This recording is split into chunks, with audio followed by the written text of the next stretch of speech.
Hi, my name is Mason Hills, and I am the head developer of the online database used for Ravenclaw Industries. And this video is going to cover a tutorial and or a guide in how to actually use that online database. If you have any questions throughout this video, go ahead and just continue watching and wait till the end, as your question may be answered throughout the video. If you reach the end of the video and your question has still not been answered, or if you have any issues, you can go ahead and direct message me, and the way you would do that is you would go into Slack, go to direct message, type in my name, Mason Hills, and here I am right there, and then you can message me through that. So we're going to go ahead and start out by going to announcements, and you're going to go ahead and select the service completion form right here, and that's going to pull up this right here. So the first thing here is the type of service. There's two types. There's either service completion and or impound. The difference between these two is service completion is if you're interacting with any customer or something like that, so you can gather information. Impound is if you find a vehicle that's been abandoned on the side of the road. So we're going to start with service completion. Here you're going to put down the client's name. You're going to put down their phone number. This is not required, but it is strongly recommended to try getting their phone number. So if they're 100% hesitant and they don't want to give you your phone number, or that's completely fine, but name is required. Service required, this is just whatever services they're requesting. So let's say it's repair and taxi. You just simply press those two. Here is your agent ID. This is yours, agent ID, so go ahead and put your number here. If you don't know your agent ID, you can check the, or actually you can message me through the system I showed you right here. Alrighty. Location is where the vehicle was found when you approached it. So a example of this would probably be like a racetrack, lakeside, or in parentheses lakeside, so we know where it was. Vehicle description, this is the type of vehicle it is and the color of it. So here, if you don't know the type of vehicle, you can just walk up to it when it's unlocked and scroll wheel on it, and it will tell you what type it is and what color it is and all that nonsense. If you are impounding, or if you're impounding and you come across the vehicle that is abandoned, you can still get the same information by lockpicking it. And once it's been lockpicked, it becomes unlocked, and you can go ahead and scroll and wheel it. Screenshots is where the vehicle was. Once again, I strongly recommend that you fill this out just in case if something were to happen. You would just copy and paste the link right on here. Amount paid, this is the paid amount at the very end. So you have two options, covered by insurance or custom amount. Covered by insurance is if they're part of one of our plans and that plan is active, their plan would have paid for an X amount of repairs and tows and all that. If they're not part of a plan, you select custom amount and put in the amount that they paid, including tip. So if they paid 5,200, you put 5,200, just like that, and you would press submit. If you're doing an impound, here at the very top, you'd select impound, and it's the exact same information. You just don't have these questions right here, these first three questions. So that's everything involving that. So now we're going to go ahead and open up the second one, which is the insurance list right here. If you were to open that up, it would take you to here. So this is our main online database. This is what we use to search customers up. So if you were to, if you are responding to a call or something, and you want to know if they're part of a plan or any information involving that customer, you type in their client name right here. If you get like a text message or something, you can put in their phone number here, and it'll tell you any information if that phone number is linked to an account of some sort. I would recommend doing that as well, so that's the way you know if they are dangerous or not. And then group name, this is if they are part of a group. So we're going to go ahead and go to client name. The way this works is it's not exact, so it will search up any characters that you put in here. So that means it doesn't have to be exact. It's okay if you accidentally misspell it. So for example, we're going to actually search up an account named example. This account is not actually linked to any players. It's purposely made for demonstration purposes, so feel free to go in there and mess around with that as well on your own time if you have any questions or if you want to experiment around with it. So what you would want to do is, for this one, for this demonstration of how the search client works, you're going to type in EXA, and then you're going to press search.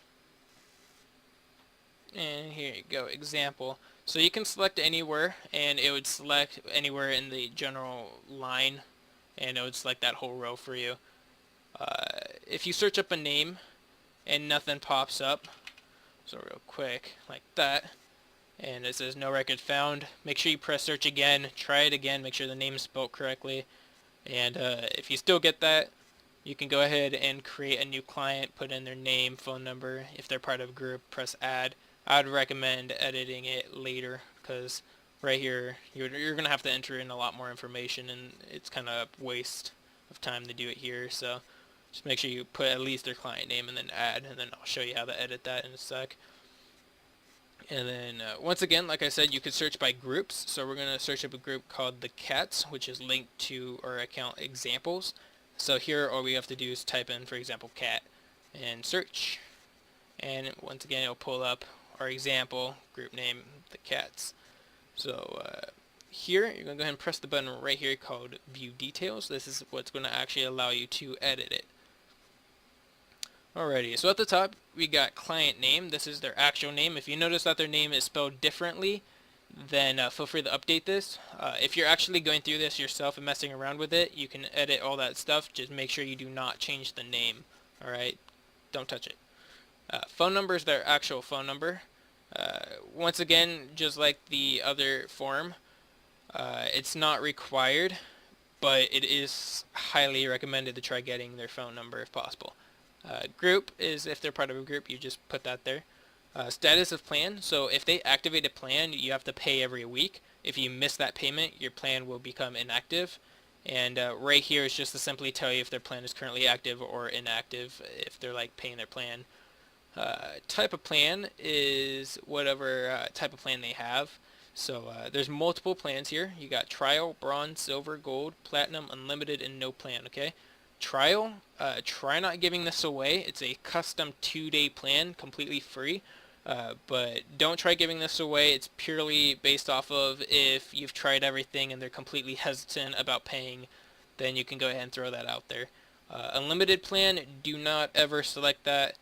This is only for certain customers that we have agreements with, alright? So don't ever select a limited plan, because that's everything for free. No limit to their services. So for this demonstration, we're going to go ahead and pretend that this client example wants a bronze account. Life of plan, this is how many weeks in advance they're paying for their plan. So they can pay for the first week, they can pay in advance for 2 weeks, 3 weeks, 4 weeks. Once again, that unlimited, don't ever press that, as it is only for certain customers or people that we are affiliated with in the same group and deals. Trial is, once again, if you select that trial plan, make sure those are both the same. So we're going to do bronze, and we're going to go ahead and do 1 week. One thing though is if they are not having a plan, make sure you select this to no plan. Same thing here, select that to no plan. These little question marks will remind you, select no plan if none. Same thing here. That's just to keep things organized. Number of accidents, this is whatever amount of accidents that they have been into. So let's say he needs a repair, he's most likely gone into an accident, that's why he needs that repair, so just change that number 1 up. So it was 9, now it's 10. Date plan started, this is referring to the plans. So let's say he wanted a plan today, so we got Browns 1 week. You'd put in today's date, which is, it's already set to that. Date payment due, that's automatically generated by the date plan started and the life of plan. For this number to actually come in effect, because when you, if this is a new person and you just created this, date plan due will be blank. There will be nothing here. Once you press update and you view it again, it would actually update there. Last paid date is the last time they actually paid, so in this example, for them to actually activate the account, they would have to pay that pay for the 1 week in advance, and then that would be whatever day they paid for that. Last service date, this is to keep track of when the last time we provided service to that person, so just put today's date whenever you select that, or go out to help somebody. Repairs, this is the number of repairs that we've provided to that person. So if this is set to 2 and we're going out there for a repair, change that to 3. Repairs left, this is based off of the type of plan and the life of plan, and it will generate the number of, or the number of repairs that they have left that is part of their plan. So if this number reaches 0, that means that they've used all their repairs for their current plan for that payment sequence, or the 1 week in this case. So you at that point notify them that, hey, your plan is you've used all your repairs for your current plan. Would you like to renew it, or something like that? Tows, same thing as repairs. So if you're doing a tow, just change that number up. Tows left, same thing with repairs left. It just tells you how many tows they have left until it's gone, and they can't use it anymore and get free tows and repairs. First aid, this is the number of first aids you give to somebody. So just put that number up if you provide first aid to that person. Now, impounds, claim date, and claimed, these are all relevant to each other. The way this works is we're going to start out with claim date. So let's say this guy, example, comes in to claim a Ford Raptor and it's red. At that case, you would have to make sure he can provide his vehicle by locking and unlocking the vehicle. And then if he's able to do that, then that would be enough proof for Ravenclaw Industries, and we'd let him take it. In that case, we'd go ahead and put down today's date for the date of which the vehicle was claimed. The type of vehicle that was claimed, so once again, is the if you don't know what type of vehicle it is, just unlock it, or have the guy unlock it if he accidentally locks it again, or lockpick it, or anything like that, and get the name of the vehicle. And then impounds, this is to keep track of how many times their vehicles ended up in the impound lot. So if they are coming to claim the vehicle, just change that number 1 up to 3, like that. Notes is just any general information you'd like to share, or that would be useful to other employees when they search this person up. So gives good tips is a decent note. Once again, just go over all these little question marks. They're just here if you forget, so no plan. This is an auto number. If these are 0, make sure you put it to 0. Don't leave it blank. It'll even say right here, type 0 if none. So if you ever see that message, just put a 0 there. Save the effort and time. So the reason why we have to put zeros here is because it's affected by the repairs and tows left. And then you just press update at the end. So that's everything involving the online database. You can go back to search again if you are ready to search up a new client. If you leave all categories blank and you just press search, it'll pull up everybody in the database. So currently there's not a whole lot. When you view this video and when you actually search it, there could have been more people added to this, but at the current state we haven't had that many people, as this online database hasn't been released publicly yet for all that long. It's only been out for a couple days now, so that's the reason why there's not too many people. But we're trying to expand that. So once again, we want to get, if you're helping somebody and they have a name, put it down. Make sure you put it down, because we're trying to record everything and how many times we've helped that person out. So that's actually going to conclude the video and how to use the online database. If you have any further questions from here that I haven't gone over yet, you can go ahead and message me. You can refer back to the beginning of the video and how to do so. Please don't poke me on TS or message me through anything else. Just use Slack. That's probably the best way of contacting me, alright? So thanks for watching this video, and I thank you for joining Ravenclaw Industries. Have a good day.